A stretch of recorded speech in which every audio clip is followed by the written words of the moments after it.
আচ্ছা, আপনাদের এখানে পানের স্টল হয়েছে তো? হ্যাঁ। একটু পানের সম্বন্ধে যদি একটু বলেন তাহলে ভালো হয়।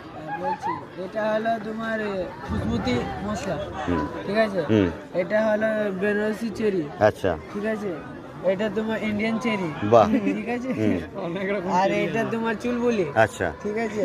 আর এটা তোমার নারকেল, আচ্ছা। নারকেল মশলা। হুম। আর এটা তোমার সেবাই, আচ্ছা ঠিক আছে।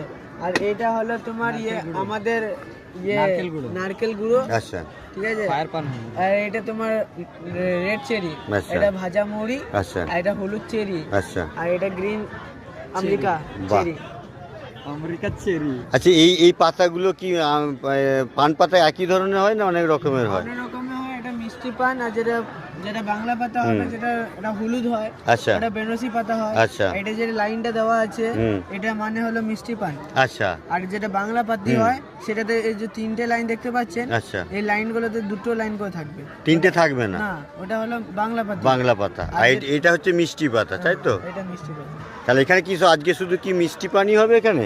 শুধু মিষ্টি পান হবে, ফায়ার পান হবে, আচ্ছা আগুন জ্বলবে। আচ্ছা। আগুন জ্বলবে কেমন, ওটা দেখানো যাবে এখন একটু? একটু ওয়েট করতে হবে, বেশ, পড়াশোনা। ঠিক আছে, থ্যাংক ইউ থ্যাংক ইউ। আমরা দেখলাম যে কত রকমের পানের মশলা রয়েছে, সেই মশলাগুলো সাজানো রয়েছে এবং এপাশে মশলা দিয়ে পানগুলোকে একদম মানে ঠিক খাওয়া যাবে সেই অবস্থায় রাখা হয়েছে, যাতে যারা খেয়ে আসবে প্যান্ডেল থেকে তাদেরকে প্রত্যেকের হাতে পান তুলে দেওয়া যায়, যাতে সহজেই কাজটা তাড়াতাড়ি এবং সুন্দরভাবে হয়। সেজন্য সুন্দরভাবে পানগুলোকে মশলা দিয়ে খুব রঙিনভাবে সাজানো রয়েছে, খুব দেখতে খুব সুন্দর লাগছে, খেতেও ওরকমই সুন্দরই লাগবে আশা করি।